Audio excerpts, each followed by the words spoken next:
दोस्तों राम राम नमस्कार। चुनाव को लेकर लगातार अपडेट आपको दे रहे हैं कि कौन से चेहरे अब की बार मैदान में है। अब ड्रॉ भी हो चुका है, जो कंफ्यूजन था कैंडिडेट के मन में वो भी दूर हो चुका है। बहुत सारे चेहरे जिनकी सीट जो जिस तैयारी कर रहे थे सीट वहां पर नए वो बैठ चुके हैं। अब सीट के हिसाब से चेहरे जो है सामने आ रहे हैं और हमारी टीम आज पहुंची है वार्ड नंबर 15 में, जहां पर अभी पार्षद की बात करें तो बीजेपी के पार्षद है अतुल जैन जी।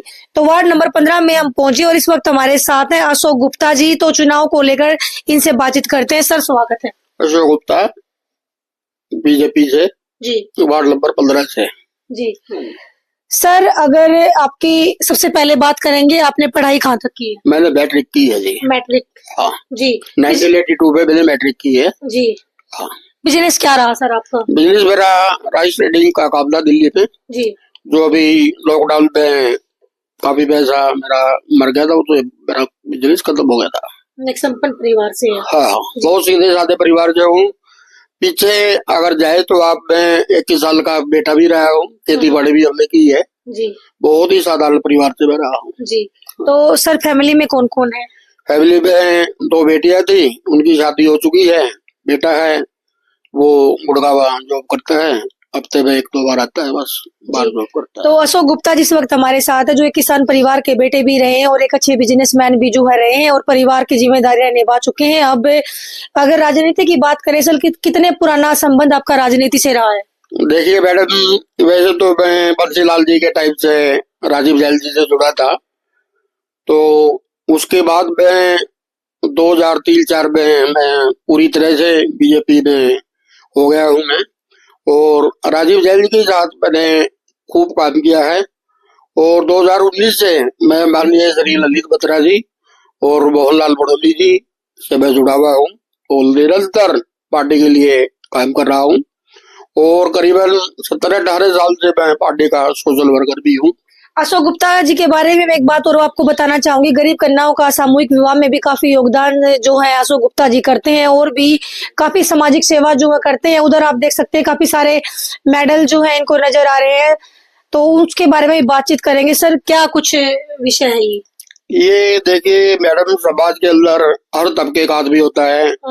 जो गरीब परिवार जो अपनी बेटियों की शादी नहीं कर सकते, तो हमारी संस्थाएं जो भी घर का सामान, टीवी है, फ्रिज है, बेड है, वो सारी संस्थाएं हमारा ये मुहैया कराती है।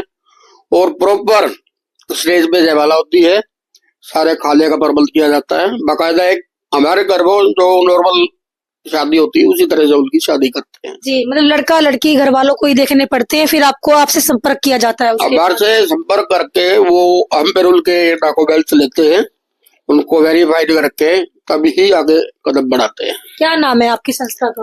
मेरी संस्था का नाम एक तो ये अभी बनाई है, हाँ जी, श्री मेहंदीपुर बालाजी जी ट्रस्ट। श्री मेहंदीपुर बालाजी, मेहंदीपुर बालाजी के नाम से इनका ट्रस्ट है, जहाँ पर देखिए लड़का लड़की खुद गरीब परिवार को देखने पड़ते हैं, फिर उनके बाद सर से जो संपर्क किया जाता है और एक इस तरीके से गरीब की बेटी का विवाह ये करवाते हैं जैसे घरों में हम अपनी बेटियों की शादी करते। खाने पीने का प्रबंध वहां पर किया जाता है सभी का इकट्ठा। और सर अगर उनके जरूरत के सामान की बात करें, क्या क्या चीजें उनको दी जाती है वहाँ पर? इसमें मेज कुर्सियां हैं, गोदरेज की अलमारी है, जैसे डबल बेड है, जरूरत का सामान, हाँ, कंबल है, सिलाई मशीन है, कुकर है, बर्तन है सभी, और साड़ियाँ, सूट है, सभी तरह का सामान हम देते हैं।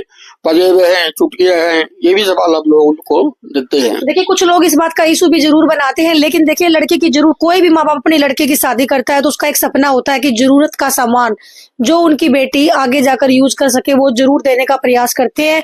अगर गरीब है तो अशोक गुप्ता जी से, जो कि वार्ड नंबर 15 से बीजेपी पार्टी से टिकट की मांग करते हुए हमें नजर आ रहे हैं, इनसे आप संपर्क जरूर कर सकते हैं। मोबाइल नंबर जो है आपको मेंशन कर दिया जाएगा। चलिए सर आते हैं वार्ड नंबर 15 में।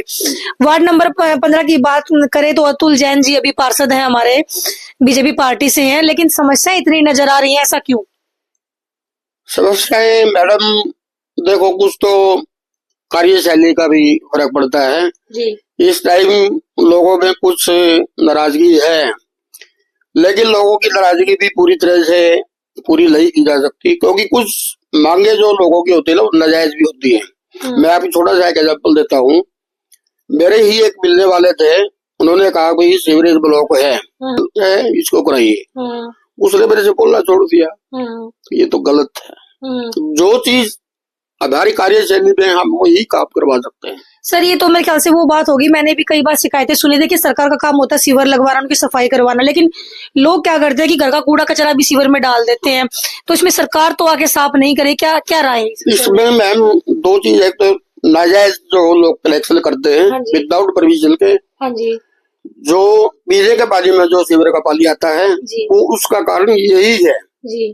किसी भी आप मिस्त्री को बुला करके अपना पानी का कलेक्शन करवा दिया, सीवर का कलेक्शन लगा दिया, पाइप कहाँ से टूट गया, नहीं मिट्टी डाली कर दिया, तो जगह जगह जो है ना सरकार अपनी टूटी तो नहीं लगाएगी। थैली उठा करके बाहर गलियों फेंक देते, जो कि सीवरेज ब्लॉक होने का सबसे बड़ा कारण है। लेकिन सर अगर वार्ड नंबर 15 की बात करें, गलियों की समस्याएं भी काफी, गलियों में एक सड़क जो धंस गई थी और लोगों ने उनको बोला तो मरम्मत सी करा के वहाँ पे छोड़ दी गई। वार्ड नंबर 15 में कौन सी गली मेरे याद नहीं, मैंने ग्राउंड सर्वे किया था। यहाँ वार्ड नंबर 15 में हुआ था, उसमें कई बार क्या होता है कि सीवरेज जैसे लीक हो गया है तो मिट्टी वहां से बैठ जाती है, हैवी ट्रैफिक आता तो बैठ जाती है। उसके ऊपर अभी काफी ध्यान दिया जा रहा है। आगे से कोशिश और भी करते जा रहे हैं कि उसमें गीली मिट्टी का भरत ना हो, क्योंकि वो बाद में समस्या ज्यादा हो जाती है, इसलिए सूखी मिट्टी डालने का ही काम चला हुआ है। आपके वार्ड में कौन कौन से एरिया लगते हैं अशोक गुप्ता जी? मेरे वार्ड में शिवनगर है जी, इधर देवनगर हो गया, सुभाष नगर हो गया, इधर मंडी का एरिया हो गया, गोकुल नगर है, इधर के एरिया भरतपुरी है, इधर के एरिया सरदारों वाली गली है, कुछ एरिया लगते हैं। बीजेपी पार्टी काफी पुराने कार्यकर्ता आप रहे हैं, अगर आपके वार्ड की बात करें तो सीसीटीवी कैमरे सिक्योरिटी के अगर देखा जाए तो कितने लगे हुए हैं? मैम अभी सिक्योरिटी के लिए जो कैमरे हैं उनकी संख्या नाकाफी है। ऐसा क्यों? ऐसा है कुछ तो लोग भी नहीं बता पाते हैं और कुछ थोड़ा सा अधिकारी भी इग्नोर कर देते हैं। देखिए मेरा ये मानना है, आप लोग भी कमेंट जरूर करें, कोई भी वार्ड है, वार्ड में सिक्योरिटी के लिए सीसीटीवी कैमरे, महिलाओं की सुरक्षा के लिए, बुजुर्गों की सुरक्षा के लिए और चोरी को रोकने के लिए हर एक वार्ड में सीसीटीवी कैमरे जरूर होने चाहिए। लेकिन हमने कई वार्डों में देखा कि कई वार्डों का किसी भी वार्ड में सीसीटीवी कैमरे में ज्यादातर नजर नहीं आए। सर स्ट्रीट लाइट की बात करें तो कितनी स्ट्रीट लाइट आपके वार्ड में? स्ट्रीट लाइटों का काम अभी मैडम चला हुआ है, क्योंकि जो पुरानी लाइटें थी वो तकरीबन सब खंडन हो चुकी थी। अभी स्टेप बाय स्टेप जो नई लाइटें आई हैं उनका काम चालू है। तो आपके पार्षद अतुल जैन जी क्या कर रहे हैं? कार्यकाल उनका पूरा हो चुका है सर। अभी तो वो अपनी राजनीति में ये लगे हुए हैं, शायद वो अपनी मिसेज को भी लाने के चक्कर में है। तो सर पार्षद का काम इतना बड़ा तो नहीं होता, छोटे मोटे काम होते हैं वार्डों के, वो भी नहीं हो पाते, तो इस पे क्या राय है आपकी? देखो जिम्मेवारी जिसके ऊपर पड़ती है उसको काम करना चाहिए, उनकी भी ड्यूटी बनती है कि थोड़ा पब्लिक की तरफ थोड़ा ध्यान दें और अपने वार्डों में जो समस्या है लोगों की को सुने और उनका निपटारा करें। क्या वार्ड में आपके 15 वार्ड की बात करें, देखिए आप तो अभी आपके पास पद नहीं है, लेकिन हम पूछना चाह रहे हैं, आप मतलब टिकट की मांग करते हुए नजर आ रहे हैं, क्या कोई छोटी मोटी डिस्पेंसरी है कि गरीब लोग अपना इलाज करा सके? नहीं, अभी इस एरिया में कोई भी सरकारी डिस्पेंसरी नहीं है। तो होनी चाहिए। हाँ होनी चाहिए, क्योंकि दिल्ली सरकार ने जैसे मोहल्ला क्लिनिक लाया तो इस तरह से सरकार भी ऐसी पॉलिसी लगा सकती है ताकि जिनके पास पैसे ना वो इलाज करा। गरीब आदमी करवा सकता है, हर एक आदमी के पास पैसा नहीं होता, तो कोई बड़ा कार्य भी नहीं है। हाँ कोई बड़ी इश्यू नहीं है, जैसे मोबाइल डिस्पेंसरी चली थी उसको भी लगा सकते हो आप, वो भी कर सकते हो आप, परमानेंट ना खोल के मोबाइल डिस्पेंसरी भेज दो, हफ्ते में 2 बार भेज दो, 3 बार भेज दो। क्या आपके वार्ड में गरीब बच्चों के लिए फ्री में ट्यूशन केंद्र खुला हुआ है? नहीं, ट्यूशन केंद्र कोई नहीं है जी, ट्यूशन केंद्र कोई नहीं है जी। फिर आप स्कूल है तो अच्छा, सरकारी स्कूल 2 है, लेकिन आपने ट्यूशन केंद्र पूछा है जी। 2, एक तो बदाल स्कूल है, एक देवनगर सरकारी स्कूल है। कैसे हालात वहाँ पे? अच्छे तो बहुत बढ़िया, स्वच्छ है, बिल्कुल साफ सुथरे रहते हैं, पढ़ाई भी बहुत अच्छी होती है, बहुत बढ़िया स्कूल है दोनों। आपने सिर्फ ट्यूशन पूछा था, मैंने ट्यूशन के बारे में बताया। हाँ, नहीं वो बच्चों के लिए स्कूल 2 है, दोनों है बहुत बढ़िया, पूरी तादाद में बच्चे हैं उसमें, दोनों में खूब बढ़िया पढ़ाई है, साफ सफाई बहुत अच्छा है। अच्छा, पार्षद की टिकट मांग रहे हैं आप, आपके हिसाब से एक पार्षद के दायित्व क्या होने चाहिए? दायित्व देखो बहन, सबसे पहले पार्षद का काम है पब्लिक के बीच में रहना। मेन समस्याएं जो आमजन की होती है, स्वच्छ पानी, सीवरेज की समस्या, बिजली, स्ट्रीट लाइट वगैरह, और कहीं भी गलियों में खड्डे ना हो उसका भरल करना।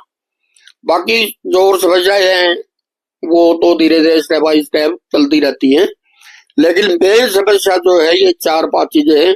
अगर वो चीजें, मूलभूत सुविधाएं पब्लिक को मिल जाए तो किसी चीज की जरूरत नहीं होती। तो क्या लगता है आपको 5 साल का कार्यकाल कम होता है इन चीजों के लिए? नहीं, बहुत होता है मैडम, 4-5 साल का काम बहुत तो होता फिर भी समस्या क्यों? ये मैंने आपको बताया था, ये अपनी कार्यशैली के ऊपर बात है। वो पार्षद किस तरह से काम करता है।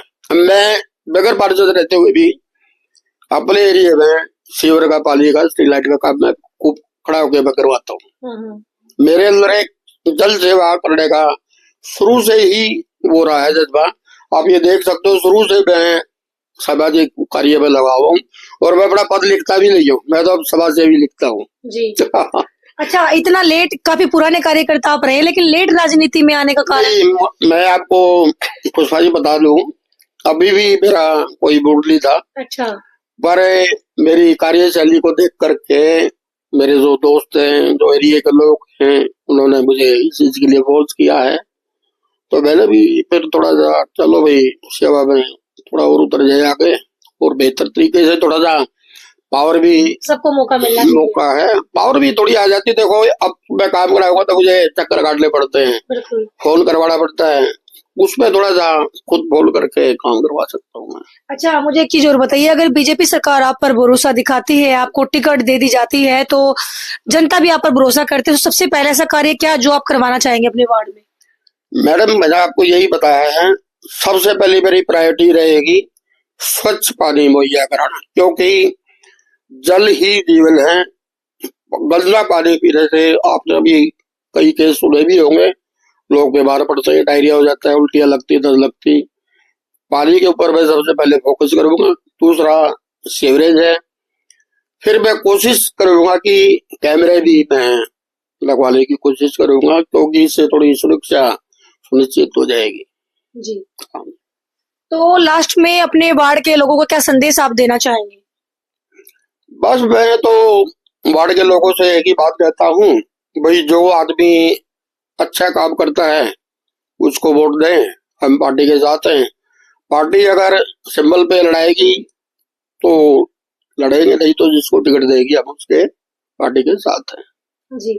तो दोस्तों, लगातार हर एक वार्ड को लेकर अपडेट आपको दे रहे हैं। ड्रॉ भी अब हो चुका है, अब चेहरे जो है ड्रॉ के अकॉर्डिंग ही मैदान में उतर रहे हैं आपके सामने। और लगातार देखिए, अशोक गुप्ता जी भी काफी पुराने कार्यकर्ता बीजेपी के रहे हैं और लगातार टिकट की मांग करते हुए नजर आ रहे हैं, और सरकार भी कैंडिडेट ऐसा उतारे जो जनता की उम्मीदों पर खरा उतरे। क्योंकि एक बात मैं आपको कहना चाहूंगी, वार्ड की जरूरतें क्या होती है, स्ट्रीट लाइट, सिक्योरिटी के लिए CCTV कैमरे, स्वास्थ्य, शिक्षा, ठीक है, गरीबों के लिए छोटे मोटे काम, कुछ सुविधाएं, और जनता को कुछ भी नहीं चाहिए। अगर 5 साल में भी ये कार्य पूरे नहीं हुए तो इसका मतलब ये है कि जनप्रतिनिधि कहीं ना कहीं फेल है। तो आप लोग भी कमेंट जरूर करके बताएं, और वीडियो को ज्यादा शेयर जरूर करें, और आपके वार्ड के लिए कौन सा चेहरा उपयुक्त है, वार्ड नंबर 15 के लोग भी कमेंट जरूर करें। तो लगातार बने रहे हमारे साथ। जय हिंद, जय हरियाणा, जय भारत।